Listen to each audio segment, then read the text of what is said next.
Hello every one, ഞങ്ങൾ ഇന്ന് പുത്രജയയിലോട്ടാണ് പോകുന്നത് കേട്ടോ. മലേഷ്യയുടെ അഡ്മിനിസ്ട്രേറ്റീവ് സെൻ്ററാണ് പുത്രജയ. ഞാൻ കഴിഞ്ഞൊരു വീഡിയോയിൽ രാജാവിൻ്റെ കൊട്ടാരം കണ്ടാൽ പറഞ്ഞു ഇവിടെ രാജാവിൻ്റെ കൊട്ടാരം മാത്രമാണുള്ളത്, എന്നാൽ പ്രധാനമന്ത്രിയുടെ ഓഫീസ് ഇരിക്കുന്നത് പുത്രജയയിലാണെന്ന് അല്ലേ? അതെ, ഇന്ന് പ്രധാനമന്ത്രിയുടെ ഓഫീസൊക്കെ ഒന്ന് കാണാൻ, എന്ന് വെച്ചാൽ നമുക്ക് അകത്തോട്ട് കയറാനൊന്നും പറ്റില്ല കേട്ടോ, പുറത്ത് നിന്ന് ഫോട്ടോസൊക്കെ എടുത്തിട്ട് പോരാം. അതിന് വേണ്ടിയിട്ടാണ് ഞങ്ങളിന്ന് പോകുന്നത്. ഇതിപ്പോൾ നമ്മൾ പുത്രജയയിലോട്ട് പോകുന്ന വഴിയാണ് കേട്ടോ. പോകുന്ന വഴിന് സൈബർ ജയ എന്ന് പറഞ്ഞിട്ടൊരു സ്ഥലമുണ്ട്, ഒരു സിറ്റി ഉണ്ട്. അതെന്ന് പറഞ്ഞു കഴിഞ്ഞാൽ സിലിക്കൺ വാലി ഓഫ് മലേഷ്യയാണ്. അതായത് ഇവിടെയാണ് മോസ്റ്റ് ഓഫ് ദ മൾട്ടിനാഷണൽ കമ്പനീസും ഇവരുടെ ഡാറ്റാ സെൻറ്റേഴ്സും ഒക്കെ ലൊക്കേറ്റ് ചെയ്തിരിക്കുന്നത്. ഇപ്പോൾ നമ്മൾ പുത്രജയയുടെ മെയിൻ ആയിട്ടുള്ള സ്ഥലത്തേക്ക് നമ്മൾ എത്തിക്കഴിഞ്ഞു കേട്ടോ. ഇതാണ് ഇവിടുത്തെ പ്രധാനമന്ത്രിയുടെ ഓഫീസ് കോംപ്ലക്സ്. ഇത് ഇവിടുത്തെ പിങ്ക് മോസ്ക് ആണ് ഈ കാണുന്നത്. ഇവിടെ അതുപോലെ തന്നെ പുത്ര സ്ക്വയർ ഉണ്ട്, പുത്ര ബ്രിഡ്ജ് ഉണ്ട്, പുത്ര ലേക്ക് ഉണ്ട്. ഇതൊക്കെ നമുക്ക് ഇവിടെ നിന്ന് കാണാം കേട്ടോ.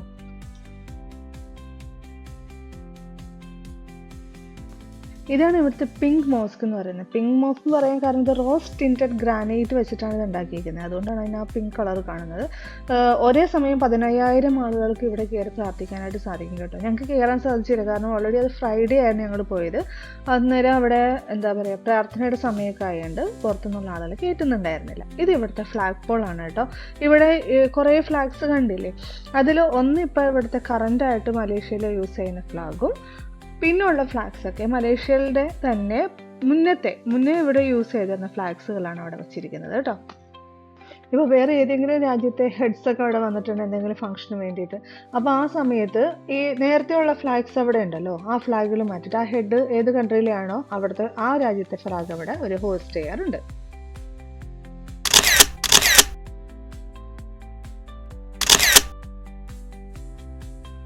ഫോട്ടോഷൂട്ടുകളെല്ലാം കഴിഞ്ഞ് നമ്മൾ ഈ ക്രൂയിസിൽ കയറി ലേക്ക് ചുറ്റി കാണാൻ പോവാണ് കേട്ടോ. നമ്മുടെ ഈ ക്രൂയിസ് കിടക്കുന്നത് ഇവിടുത്തെ പുത്ര ബ്രിഡ്ജിൻ്റെ താഴെയായിട്ടാണ്. ഞങ്ങൾ ഓൾറെഡി കയറിയിരുന്നു. പിന്നെ നമ്മളുടെ ടിക്കറ്റൊക്കെ ട്രാവൽ ബഡിക്കാർ നമ്മളുടെ പാക്കേജിൽ ഉൾപ്പെട്ടിട്ടുള്ളതാണ്, അവർ തന്നെ എടുത്തു തന്നത് കേട്ടോ.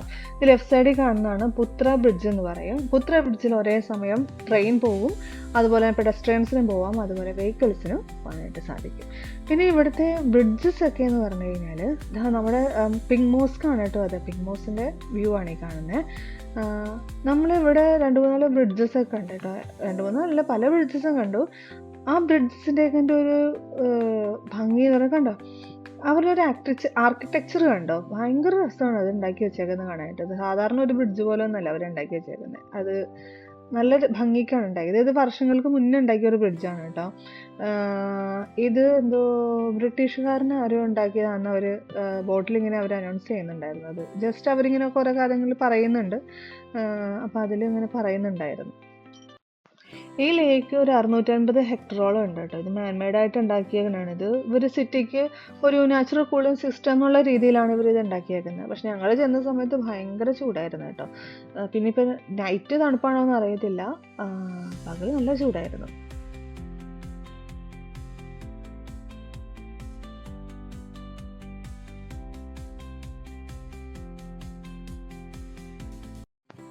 ബോട്ടിംഗ് ഒക്കെ കഴിഞ്ഞ് ഞങ്ങൾ തിരിച്ചെത്തിയിട്ട് ഞങ്ങൾ പോകുന്നത് KL ബേർഡ് പാർക്കിലേക്കാണ് കേട്ടോ. ഞങ്ങൾ അവിടെ എത്തിയപ്പോൾ ഉച്ചയായി. ഫുഡ് കഴിക്കാമെന്ന് വെച്ചാൽ ബേർഡ് പാർക്കിൻ്റെ തൊട്ടപ്പുറത്ത് തന്നെയുള്ള ഒരു റെസ്റ്റോറൻറ്റ് ഞങ്ങൾ കയറി. ഞങ്ങൾ ഇന്ന് തായ് കുസിൻ ട്രൈ ചെയ്യാമെന്ന് വെച്ചത്. കേശുവിന് ബർഗർ മതി എന്ന് പറഞ്ഞു. അതായത് നമ്മുടെ മലേഷ്യൻ ചിക്കൻ കറി, അതിൻ്റെ കൂടെ റൈസും കുറച്ച് പപ്പടമൊക്കെ ഇട്ട് മലേഷ്യൻ ചിക്കൻ കറി നല്ല ടേസ്റ്റ് ഉണ്ടായിട്ട്. ഇത് ഞാൻ വാങ്ങിയ ഫുഡാണ്. ഇത് ചിക്കൻ ഫ്രൈ ഒക്കെ ആയിട്ട് നല്ല രസമുണ്ടായിരുന്നു കഴിക്കാൻ. ഞാൻ കഴിക്കാനിരിക്കുന്ന സമയത്ത് അവിടുത്തെ ഒരാളിതാ ഇവിടെ ഒരു ബിഗ് ബേർഡ് വന്നിട്ടുണ്ടെന്ന് പറഞ്ഞപ്പോൾ ഞാൻ ഓടിപ്പോയതാണ്. ഇതാ ഇരിക്കുന്ന ഒരു വേഴാമ്പൽ. ആളവിടെ സുന്ദരനായിട്ട് ഇരിക്കുകയാണ് കേട്ടോ, എന്ത് ഭംഗിയാന്ന് നോക്കി. അപ്പോൾ ഈ ഇവിടുത്തെ റെസ്റ്റോറൻറ്റിലെ ഒരു അങ്കിള് പുള്ളിക്കിതാ ഒരു എന്തോ ചിക്കൻ എന്തോ ഇട്ട് കൊടുത്തു ആൾ. അത് വേഗം ആൾ ക്യാച്ച് ചെയ്തതാ കഴിക്കുവാണ് കേട്ടോ.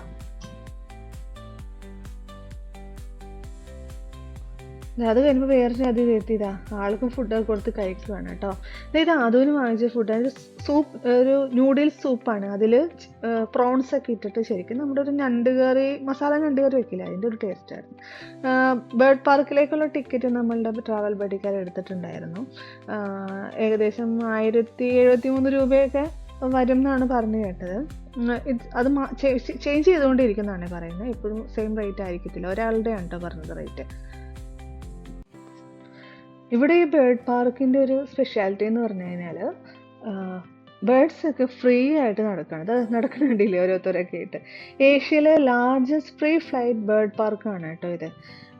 ഏകദേശം 20.9 ഏക്കറോളം വിസ്തൃതിയിലാണ് ഇത് കിടക്കുന്നത്. ഒരാൾ അച്ഛൻ്റെ പുറകെ പോകുന്ന നോക്കി എന്തെങ്കിലും കഴിക്കാൻ കിട്ടുമെന്ന് വിചാരിച്ചാണ് കേട്ടോ ആൾ പുറകെ കൂടിയേക്കുന്നത്. ഇതാ ഇവിടെ ധാരാളം മയിലുകളുണ്ട് കേട്ടോ. അതാണ് ഏറ്റവും വലിയ രസം. കുറേ മയിൽ ഇവരിങ്ങനെ ഫ്രീ ആയിട്ട് നടക്കുകയാണ് കേട്ടോ. ഇപ്പം തിരികെ ഇവിടെ ആളുകൾ വരുന്നതുകൊണ്ട് അവർക്ക് അങ്ങനെ പേടിയൊന്നുമില്ല. കാണുമ്പോൾ അവർ ഓടുക അങ്ങനെയൊന്നുമില്ല കേട്ടോ. ഇവിടെ ഈ ബേർഡ് പാർക്കിൽ 4 സോണായിട്ട് തിരിച്ചിട്ടുണ്ട്.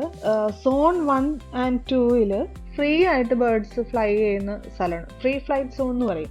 പിന്നെ 3rd സോൺ എന്ന് പറഞ്ഞാൽ ഹോൺബിൽസിൻ്റെ സോണാണ് കേട്ടോ. അവിടെ വേഴാമ്പലുകളാണ് ഉള്ളത്. പിന്നെ സോൺ 4 ചെറിയ കേജസും മിനി ഏവിയറിയും അങ്ങനെയൊക്കെ ഉണ്ട്. ഇവിടെ ഏകദേശം 3000-ഓളം ലോക്കൽ ആൻഡ് ഫോറിൻ ബേർഡ്സ് ഉണ്ട്. അതുകൂടാതെ തന്നെ 200 ഡിഫറെൻറ്റ് സ്പീഷീസിലുള്ള ബേർഡ്സ് ഇവിടെ ഉണ്ട്.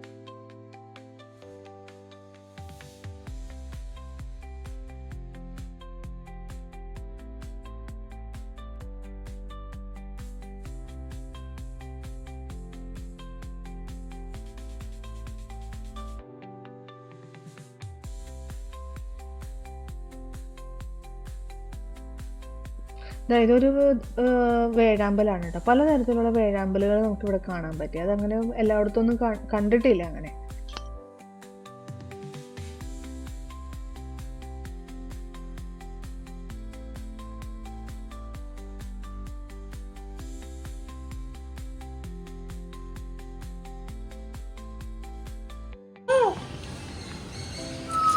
ഇത് ഒരു ആഫ്രിക്കൻ ഗ്രേ പാരറ്റ് ആണ് കേട്ടോ. ആള് ഭയങ്കര ഇന്ററാക്റ്റീവ് ആയിരുന്നേ.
Hello.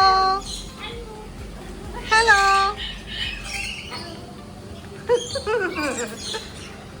Hello. Hi. ഈ കോപ്പറ്റ് ഭയങ്കര രസമായിരുന്നു കേട്ടോ. ഞാൻ ഹലോ എന്നൊക്കെ പറഞ്ഞപ്പോൾ ആളെ തിരിച്ച് ഹലോ എന്നൊക്കെ പറഞ്ഞു. കേശു എന്ന് വിളിക്കാൻ പറഞ്ഞപ്പോൾ പക്ഷെ ആൾ വിളിച്ചൊന്നുമില്ല കേട്ടോ. ആളവിടെ ഇരുന്ന് നമ്മൾ പറയുന്നതൊക്കെ ഹലോ എന്ന് റെസ്പോണ്ട് ചെയ്യുന്നുണ്ടായിരുന്നു. പല ശബ്ദങ്ങളൊക്കെ എടുക്കുന്നുണ്ടായിരുന്നു.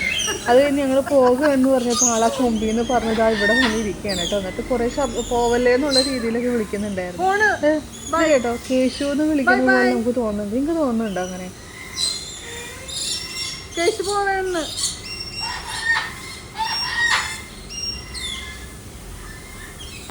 ഇനി ഇവരിവിടെ ബേർഡ് ഷോ ഒക്കെ വെക്കുന്നുണ്ട് കേട്ടോ. അതുപോലെ തന്നെ ഇപ്പം നമുക്ക് ചില ഓസ്ട്രിച്ചിനൊക്കെ നമുക്ക് ഫുഡ് കൊടുക്കാനൊക്കെ സാധിക്കും. ഇതിനൊക്കെ ഓരോ ടൈമിങ് കാര്യങ്ങളൊക്കെ ഉണ്ട്. അതൊക്കെ ഇവരുടെ സൈറ്റും ഒക്കെ നമുക്ക് മനസ്സിലാവും. അതായത് ഇവരുടെ ബേർഡ് ഷോ ആണ് കേട്ടോ.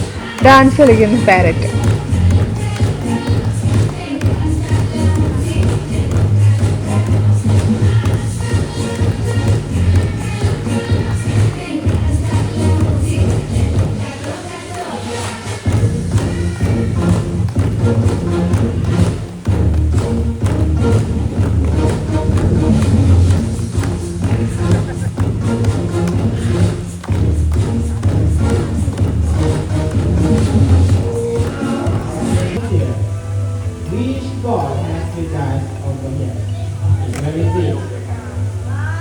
ഈ പാർക്കും ചുറ്റുകളൊന്ന് കാണാനായിട്ട് ഏകദേശം 3-4 മണിക്കൂറെങ്കിലും എടുക്കും കേട്ടോ. അതിനുശേഷം ഞങ്ങൾ ഒരു കുടുംബ ചിത്രം എടുത്തു ഗൈസ്. എങ്ങനെയുണ്ട് ഞങ്ങൾ ചിത്രം? അങ്ങനെ പാർക്കിൽ നിന്ന് ഇറങ്ങി ഞങ്ങൾ നേരെ റൂമിലേക്കാണ് കേട്ടോ പോയത്. അപ്പോൾ അടുത്ത വീഡിയോ കാണുന്നവരെ ടാറ്റാ.